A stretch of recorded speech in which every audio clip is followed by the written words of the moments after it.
After the death of Tupac, I thought I could walk off the battlefield and into a normal life, but I was wrong.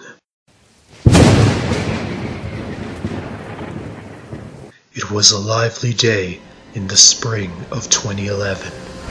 I was in the 9th grade, in history class. I woke up from my usual class nap. All the students are working on their classwork, while I am baffled. I walk over to my friends to ask them about the assignment. "It's your fault for sleeping, AK." I silently grumble and walk away. Then suddenly, tremors start happening. The class gasped in horror. An earthquake started. The class scrammed out in chaos, pushing each other out of the way. Enormous cracks broke into the ground. All the students trampled each other. The ground started to open up. Shit, son. I tried to hang on to something, but it was futile. I fell into the darkness. I washed up on shore at Ocean City.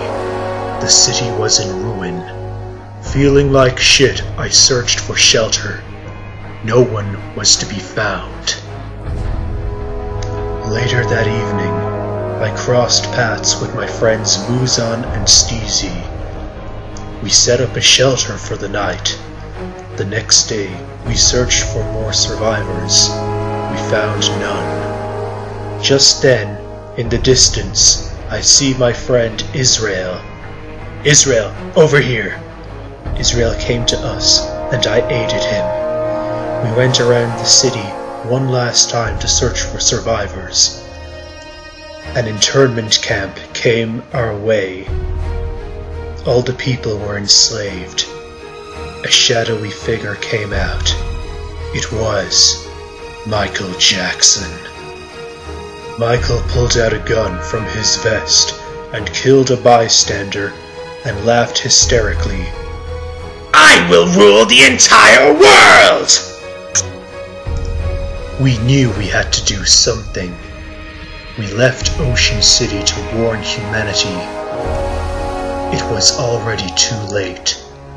Michael had seized the nation. We regrouped in a remote location and formed a resistance. The next day, we led an assault against Michael Jackson. We valiantly stood our ground, determined to reclaim our humanity. Michael's forces kept coming. We were overwhelmed. We thought we were doomed. But then, Alcatraz came and mowed them down in a bloody rampage. Suddenly, the ground began to quake vehemently again. The world around us crumbled before our eyes. We retreated with great haste, as the very ground beneath us would swallow everyone else. Enormous pillars rose. It was Michael Jackson's citadel. It was so enormous, it put Tupac's to shame. We have to get in there. It's our only chance of seeing Michael face to face and putting an end to this bastard. With great haste, we charged at the citadel, knowing what was at stake. "Ate, we need to get on that citadel now." I just got out of a fight with the Pentagon, whose best idea is called Sign 9/11. They are going to place a tactical nuclear strike as a last resort. That is insane. The fallout is too dangerous. They see it as necessary action. I will give you what I can get. Whatever you're going to do it fast. Time is very much against us. Within seconds, Jetfire came to our aid and flew us to the citadel. Jetfire came close, but Michael's followers began to mercilessly shoot us down. "I'm hit! I can't stay up much longer. I'm gonna emergency drop you. I'm bailing out." We landed hard on the citadel. Michael's followers began to shroud us, and I thought the bloody outlaws were bad enough. We fought our way through while still being overwhelmed. They kept on coming. Just then, Dylan Klebold and Eric Harris came to our aid and gave Michael's followers a pool of their own blood to drown in. We made it inside.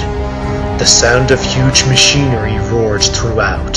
Cannons at 95% firing strength. The voice reverberated through the sector.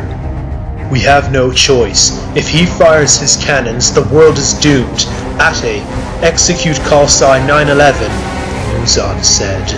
Damn, Muzan, what have we been smoking? Steezy said, as he was perplexed with Muzan's decision. It will be far less than what he's going to do. Ate came on our comms. Brace yourselves. Just then, the nuke slammed into the citadel. We were vehemently thrusted. Michael's minions came on the TV, announcing to the other minions to evacuate. Israel went up to the TV. Tell Jackass we're coming for him. Why don't you just come and tell me yourself? Michael said. You're done, Jackass, Israel said as he punched and broke the TV. We fought our way to the control room where Michael was hiding. But then, R. Kelly appeared. You motherfuckers ain't going nowhere! You guys just go. I'll handle him, I said. But, AK... Steezy said, in great disbelief. He's going to get away. Don't let that happen. My friends looked at me in great uncertainty. They went on ahead knowing the cost. I turned back to R. Kelly. Okay, let's dance. Muzan, Israel, and Steezy entered the control room. The place was slowly crumbling. Give it up, Jackass, Israel exclaimed. Burn in hell, all of you! Michael popped smoke pellets. From the mist of the smoke popped out Jay-Z and Beyonce. Israel went after Beyonce. Muzan went after Jay-Z. Steezy went for Michael. Beyonce was swift and brisk like Copperhead. She overwhelmed Israel and pinned him down. Beyonce readied her knife to kill Israel. Israel grabbed Beyonce by the neck and vehemently head-smashed her. Israel then kicked her off of himself. Beyonce was intensely dizzy. Israel stabbed Beyonce in the eye. Israel then tackled Beyonce off a ledge and slammed her on a very, very conveniently placed sharp thing. Jay-Z took Muzan head-on. Muzan had the upper hand until Jay-Z pulled out a retractable sword. Jay-Z swung at Muzan, but Muzan dodged out of the way, disarmed Jay-Z, broke his arm, and snapped his sword with his knee. Muzan ripped open Jay-Z's stomach and put a grenade in there. He walked away like a boss. Steezy and Michael engaged in a fierce duel. Steezy uppercutted Michael's nose off. Michael was a cheap-ass bitch and meat-shotted Steezy. Michael picked Steezy up by the throat and prepared to throw him to his death. I would have waited an eternity for this. Just then, I came out of nowhere and shot Michael 4 times. Michael fell down. Steezy grabbed onto the ledge. Michael used his last bit of life and hanged onto Stevie's leg. You're going down with me! Steezy activated the spikes in his boots and stamped on Michael's arms. Michael fell to his death.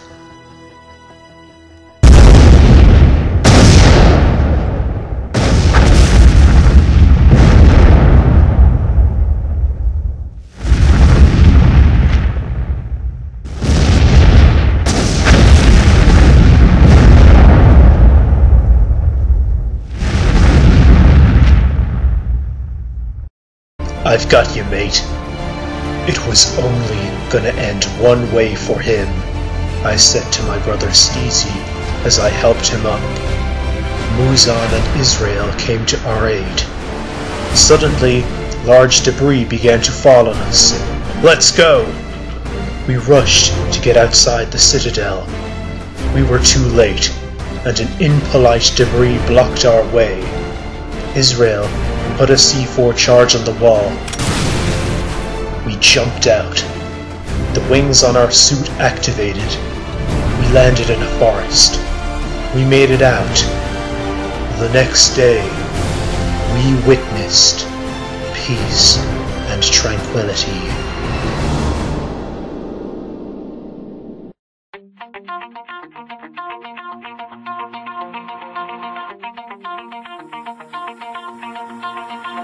Pull my heart out of my chest, train my mind so I forget. Sink your teeth into my bones, dig me out, then fill the hole. Tear me apart.